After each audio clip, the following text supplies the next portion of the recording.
बेटियों की जाएगी। मैंने कहा कि बेटियों के हाथ में डंडे दूंगा तो गुंडों की अकल ठिकाने लगा के दिखा देगी। 50% रिजर्वेशन हमने दिया शिक्षक जैसी नौकरी में, और अब सब भर्तियों में मध्य प्रदेश में 35% रिजर्वेशन अपनी बेटियों को दिया जाएगा, ताकि सही अर्थों में माँ, बहन और बेटी आगे बढ़ सके। मेरी प्रिय बहनों, ये लाडली बहना योजना क्या है? ये केवल शिगुफा नहीं है, आधी आबादी को पूरा न्याय देने का हमारा संकल्प है। मैंने देखा हमारी कई बहनें जो सामान्य परिवार से आती थी, निम्न मध्यम वर्गीय परिवार से आती थी, गरीब परिवार से आती थी, 1500 रुपए के लिए भी अगर कोई बच्चे सामान मांग ले, माँ कपड़ा दिला दे, माँ किताब दिला दे, माँ खिलौने दिला दे, तो विवश हो जाती थी। और मन रोता था कि काश मेरे पास भी पैसे होते तो मैं मेरे बेटा बेटी की जरूरत पूरी कर पाती।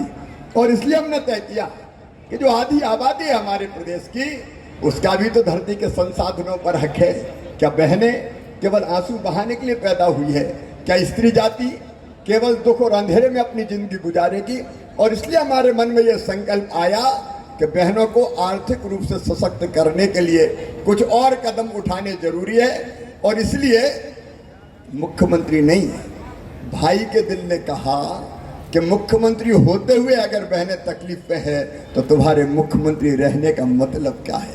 और तब हमने तय किया कि मध्य प्रदेश में जितनी गरीब बहनें हैं उन सबके खाते में हर महीना 1000 रुपया डाले जाएंगे। मुख्यमंत्री लाडली बहना योजना बनाई, और ये यहाँ थमेगी नहीं। 1,32,00,000 बहनें हो गई हैं मेरी। लेकिन अभी जब हमारे तो जन आशीर्वाद यात्रा में कुछ बहनें मिली कि भैया हमारा नाम रह गया, उसमें से एक श्रेणी है ऐसी बहनों की जिनने विवाह नहीं किया। उनको भी तो हक है, उनको भी तो अधिकार है। और इसलिए एक परिवर्तन में इस योजना में संस्कारधानी से कर रहा हूं कि जो अविवाहित मेरी बहनें हैं उनको भी इस योजना का लाभ दिया जाएगा। उनको अपने ढंग से जीने का हक और अधिकार है। और बहनों, मैंने एक सर्वे करवाया, मैं लंबी बात नहीं करूंगा, अभी हमें भी कैंट में जाना है।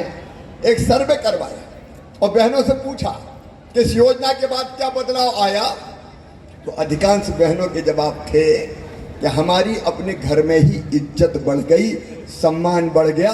अब सासू माँ भी बड़े प्यार से बोलती है, बहू कैसी हो, पैसा आ गया कि नहीं आया। और एक बहन बोली कि भैया अब तो सास कहती बहू को भी रोटी में घी चुपड़ के खिलाओ।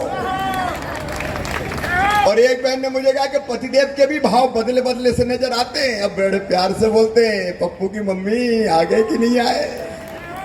तो मेरी बहनों, ये पैसा नहीं दिया, मैंने अपनी बहनों को सम्मान दिया है, आपका मान बढ़ाया है, आपको इज्जत दी है, आपका हक दिया है। क्योंकि धरती के संसाधनों पर स्त्री जाति का भी हक है, आपका भी हक है, आपका भी अधिकार है। और इसलिए ये सोचा नहीं है, ये आपके सशक्तिकरण का प्रयास है। और जो मैंने कहा वो मैं करूंगा।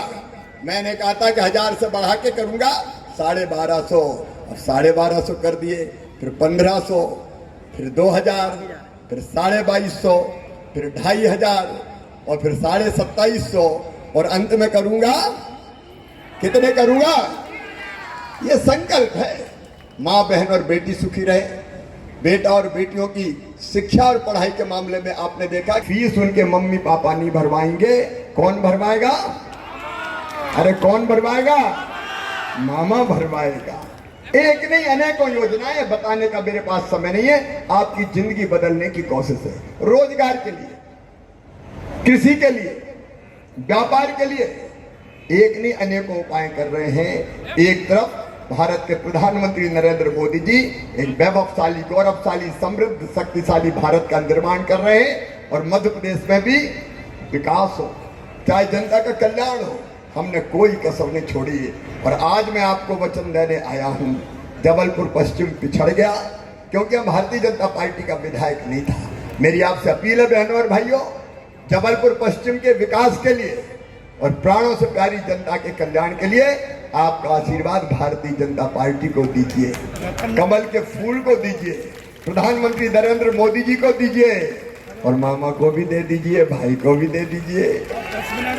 बोलिए आप सबका आशीर्वाद मिलेगा।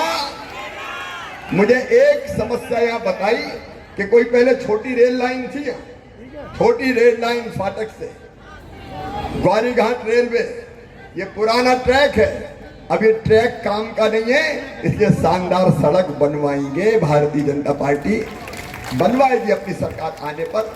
बाकी तो विकास के कई काम किए हैं, अभी कैंट विधानसभा में इंतजार हो रहा है। तो मेरे बहनों और भाइयों, आप सबका आशीर्वाद। नमस्कार, मैं हूं मानक गुप्ता। अगर आपको हमारा ये वीडियो पसंद आया हो तो इसे लाइक और शेयर जरूर करें, और हाँ, हमें सब्सक्राइब और फॉलो करना ना भूलें ताकि आप देश और दुनिया की कोई खबर मिस ना करें। तो जुड़े रहिए हमारे साथ और देखते रहिए News 24।